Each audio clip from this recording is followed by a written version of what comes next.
Hello dears, welcome back to Sala Learning. It's me, Sri Bhama SB. Hi മക്കളെ, എല്ലാവർക്കും എന്തൊക്കെയുണ്ട് വിശേഷം? അടിപൊളിയായിട്ടിരിക്കുന്നുണ്ടോ? എടാ മോനെ സുഖല്ലേ?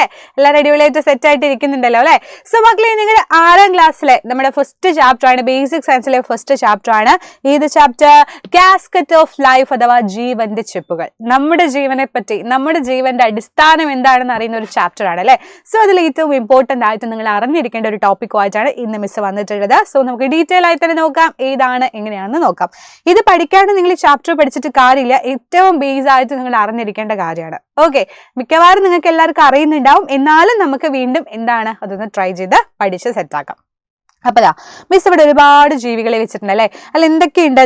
സിംഹം ഉണ്ട്, ജിറാഫ് ഉണ്ട്, ലയൺ ഉണ്ട്, ഒരുപാട് ജീവികളുണ്ട്. നമ്മൾ ചുറ്റും നോക്കിക്കഴിഞ്ഞാൽ എന്തോരം ജീവികളാല്ലേ ഇടാ മക്കളെ? നിങ്ങളുടെ വീടിന്റെ ചുറ്റും നോക്കിക്കോ, നിങ്ങളുടെ തൊടിയിൽ നോക്കിക്കോ, അല്ലെങ്കിൽ കാട്ടിൽ പോയി നോക്കിക്കോ, എല്ലാവരുടെയും ഒരുപാട് ജീവികളുണ്ട് ഇല്ലേ? അപ്പൊ ഈ ജീവികളുടെ ഒക്കെ അടിസ്ഥാനം എന്താണ് എന്ന് നമുക്ക് അറിയണം. അതുപോലെ തന്നെ കുഞ്ഞിതായിട്ടുള്ള വലിയ ജീവികൾ മാത്രമാണോ? അല്ല, കുഞ്ഞിതായിട്ടുള്ള ബാക്ടീരിയകളും ഉണ്ട്. അപ്പൊ വലിയ ജീവികളും ചെറിയ ജീവികളും അടക്കം എല്ലാവരും നമുക്ക് ചുറ്റുമുണ്ട്.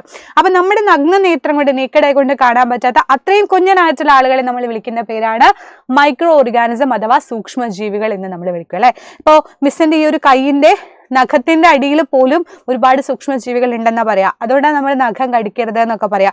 അത്രയും നമുക്ക് കാണാൻ പറ്റില്ല, മൈക്രോസ്കോപ്പിലൊക്കെ നോക്കുന്ന അത്രയും ചെറുതായിട്ടുള്ള പാർട്ടിക്കിൾസ് ആയിട്ടുള്ള കുഞ്ഞതായിട്ടുള്ള ജീവികളാണ് നമ്മുടെ സൂക്ഷ്മജീവികൾ അഥവാ മൈക്രോ ഓർഗാനിസം എന്ന് പറയുന്നത്. ക്ലിയർ അല്ലേ? സെറ്റ് അല്ലേ?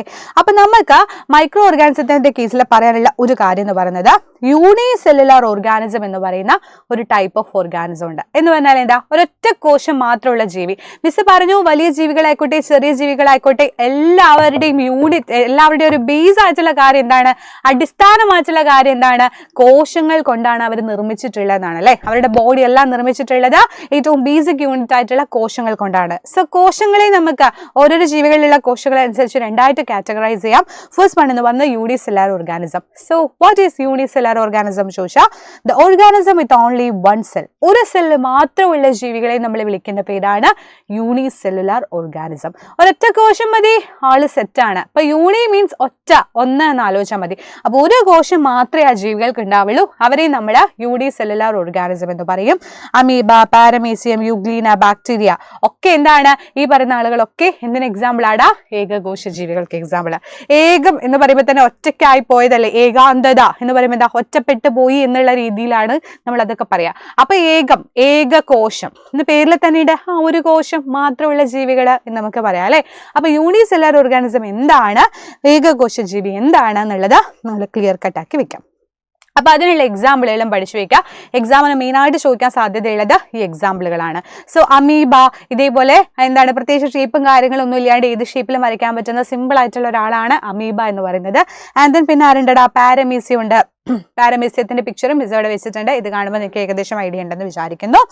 അതുപോലെ തന്നെ ബാക്ടീരിയകൾ ഉണ്ട്. നമുക്ക് ഓരോ അസുഖങ്ങൾ വരുത്തുമ്പോൾ നിങ്ങൾ ഡോക്ടറിനെ കാണുമ്പോൾ പറയും ബാക്ടീരിയൽ ഇൻഫെക്ഷൻ ആണ്, അതുപോലെ ചിലർ പറയും വൈറൽ ഫീവർ ആണ്, വൈറൽ ഇൻഫെക്ഷൻ ആണെന്നൊക്കെ നമ്മൾ പറയാറുണ്ട് അല്ലെ? അതിൻ്റെ ഒക്കെ എന്താണ് ഇതിന്റെ അടിസ്ഥാനം എന്ന് പറയുന്നത്? അപ്പൊ ഡിസീസസ് സ്പ്രെഡ് ചെയ്യുന്നതായിക്കോട്ടെ, പല കാര്യങ്ങളിലൊക്കെ ഏറ്റവും കൂടുതൽ എഫക്ട് ചെയ്യുന്നതും അതിന്റെ മൂല കാരണം എന്ന് പറയുന്നതും ഈ മൈക്രോ ഓർഗാനിസംസ് ആണ്, സൂക്ഷ്മജീവികളാണ്. സോ അത് പഠിച്ചു വെച്ചോളാം. അപ്പൊ നമ്മൾ ഒരുപാട് ജീവികളെ ഇത് അവിടെ കണ്ടിട്ടുണ്ട്. അതുപോലെ മിസ് ഇവിടെ കുറെ ജീവികളെ വെച്ചിട്ടുണ്ട്. കൊറ്റി, ആന, ഒട്ടക പക്ഷി, ജിറാഫ്, സീബ്ര, കങ്കാരു തുടങ്ങിയിട്ടുള്ള ഒരുപാട് ജീവികളെ മിസ് ഇത് അവിടെ എന്ത് ചെയ്തിട്ടുണ്ട്? പിക്ചറൈസ് ചെയ്ത് വെച്ചിട്ടുണ്ട് അല്ലെ? അപ്പൊ ഇതിന്റെ ഒക്കെ അടിസ്ഥാനം എന്ന് പറയുന്നതും കോശങ്ങളാണ്. പക്ഷെ ഏത് തരത്തിലുള്ള കോശമാണ്? ഒരു സെല്ല് മാത്രമുള്ള യൂണിസെല്ലുലാർ ഓർഗാനിസം ആണോ ഇവര്? അല്ല, യൂണിസെല്ലുലാർ ഓർഗാനിസം അല്ല. അതേപോലെ പ്ലാന്റ്സിന്റെ കേസ് ആയിക്കോട്ടെ, അവരിന്ന് നമുക്ക് ഒരൊറ്റ കോശം മാത്രമുള്ള ആളുകളാണെന്ന് നമുക്ക് പറയാൻ പറ്റില്ല. കാരണം നമ്മളെ തന്നെ ഇപ്പൊ മിസ്സിനെ കൺസിഡർ ചെയ്ത് നോക്കൂ, മിസ്സിന് എന്തോരം കോശങ്ങളുണ്ട് അല്ലെ? കോടിക്കണക്കിനും ലക്ഷക്കണക്കിനും കോടിക്കണക്കിനും കോശങ്ങളാണ് മിസ്സിന്റെ ബോഡിക്കകത്ത് കംപ്ലീറ്റ് ആയിട്ടുള്ളത്. അതാ മിസ്സിന്റെ ഈ ചീക്ക് സെല്ലിന്റെ ഇവിടുന്ന് എടുത്താൽ തന്നെ ഒരുപാട് കോശങ്ങൾ നമ്മുടെ കൈ കിട്ടും. അതുപോലെ തന്നെ ഇപ്പോ നഖത്തിന്റെ ഒരു സൈഡ് നമുക്ക് എടുത്തു നോക്കാം, കയ്യിന്റെ ഒരു ഭാഗം നമുക്ക് എടുത്തു നോക്കാം, കാലിന്റെ ഒരു ഭാഗം എടുത്തു നോക്കാം. എവിടെ എടുത്താലും ബ്ലഡിന്റെ എടുത്ത് നോക്കി ഒരുപാട് കോശങ്ങളാണ് മക്കളെ ഉള്ളത്. അപ്പൊ അതുകൊണ്ട് നമ്മളെ വിളിക്കുന്ന പേര്, ഇതുപോലെയുള്ള ഓർഗാനിസത്തെ വിളിക്കുന്ന പേരാണ് മൾട്ടി സെല്ലുലാർ ബഹുകോശ ജീവികൾ എന്ന് പറയും. മൾട്ടി സെല്ലുലാർ ഓർഗാനിസം അഥവാ ബഹുകോശ ജീവി എന്ന് പറഞ്ഞാൽ എന്താണെന്നറിയോ? ഒന്നിലധികം കോശങ്ങളുള്ള ജീവികൾ. They are the organism with more than one cell of the body or called multi cellular organism. അപ്പൊ മൾട്ടി മീൻസ് ഒരുപാട്. അപ്പൊ നിങ്ങളോട് പറയില്ലേ മൾട്ടിപ്പിൾ ചോയ്സ് ആണ് നിങ്ങൾക്ക്, എന്ന് വെച്ചാൽ ഓപ്ഷൻസ് എന്താ 4 ഓപ്ഷൻസ് ഒക്കെ നിങ്ങൾക്ക് തരും. പക്ഷെ നമ്മൾ പ്രാക്ടിക്കലി എഴുതുന്ന പരീക്ഷയെ വിചാരിച്ചോ, തിയററ്റിക്കലി എഴുതുന്നതാണെങ്കിൽ നമ്മൾ ഡിസ്ക്രിപ്റ്റീവ് ആയിട്ട് നമ്മളിങ്ങനെ വാരി വലിച്ച് വിവരിച്ച് എഴുതണം. പക്ഷെ MCQ ക്വസ്റ്റ്യൻസ് എന്ന് വെച്ചാൽ മൾട്ടിപ്പിൾ ചോയ്സ് ക്വസ്റ്റ്യൻസ് ആണെങ്കിൽ എങ്ങനെയാ 4 ഓപ്ഷൻ ഉണ്ടാവും, ഒരൊറ്റ ക്വസ്റ്റ്യൻ ഉണ്ടാവുള്ളൂ. അതുപോലെ മൾട്ടിപ്പിൾ എന്ന് പറഞ്ഞാൽ ഒരുപാട്, ഒന്നിലധികം കോശങ്ങളുള്ള ജീവികളെ നമ്മൾ വിളിക്കുന്ന പേരാണ് മൾട്ടി സെല്ലുലാർ ഓർഗാനിസം. അതിന് എക്സാമ്പിൾ ആണ് നമ്മുടെ മൃഗങ്ങള്, സസ്യങ്ങള് എന്നൊക്കെ പറയുന്നത്. നമ്മൾ ഇതിനായിട്ട് മക്കൾ എക്സാമ്പിൾ ആയിട്ട് വരാം. നമ്മൾ എക്സാമ്പിൾ ആയിട്ട് വരുന്നത് മൾട്ടി സെല്ലുലാർ ഓർഗാനിസം ആണ്, അഥവാ എന്ന് പറയാം ബഹുകോശ ജീവികൾ. ബഹു മീൻസ് ഒന്നിലധികം എന്ന് ആലോചിച്ചാൽ മതി.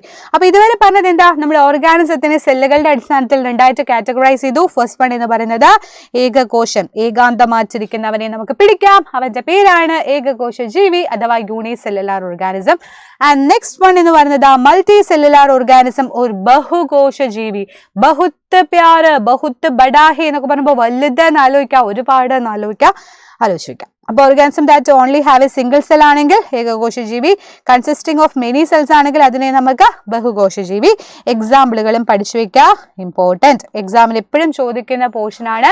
ഒന്നല്ലെങ്കിൽ പിക്ചർ തന്നിട്ട് ഐഡന്റിഫൈ ചെയ്യാൻ വേണ്ടി പറയും, അല്ല എന്നുണ്ടെങ്കിൽ നിങ്ങൾക്ക് ഓരോരോ ഓർഗാനിസം തന്നിട്ട് ആരാണ് എന്താണ് എന്നുള്ള അതേപോലെ ഏതിൽ പെടുന്നു എന്ന് ചോദിക്കാം. എന്താണ് യൂണിസെല്ലുലാർന്നും എന്താണ് മൾട്ടി സെല്ലുലാർന്നും സെപ്പറേറ്റ് ആയിട്ടും ചോദിക്കാം. സോ എക്സാമിന് അത്ര ഇമ്പോർട്ടന്റ് ആയിട്ടുള്ള പോർഷൻ ആണ്, പഠിച്ചു വെക്കുക. അതുകൊണ്ടാണ് മിസ് പിന്നെയും പറയുന്നത്. സോ സിമ്പിൾ ആയിട്ടുള്ള ഒരു കാര്യമാണ് നമ്മൾ പഠിച്ചത്. ഏകകോശ ജീവി, ബഹുകോശ ജീവികളുടെ ഡിഫറൻസ് നമ്മൾ പഠിച്ചു. അപ്പൊ ഇനിയും ഒരുപാട് കാര്യങ്ങൾ നമുക്ക് പഠിക്കാനുണ്ട്. അതിന് വേണ്ടിയിട്ട് മിസ് അടുത്ത വീഡിയോയിൽ നിങ്ങളെ കാണാൻ വേണ്ടി വരാം. അതുവരേക്കും bye bye, see you, bye by.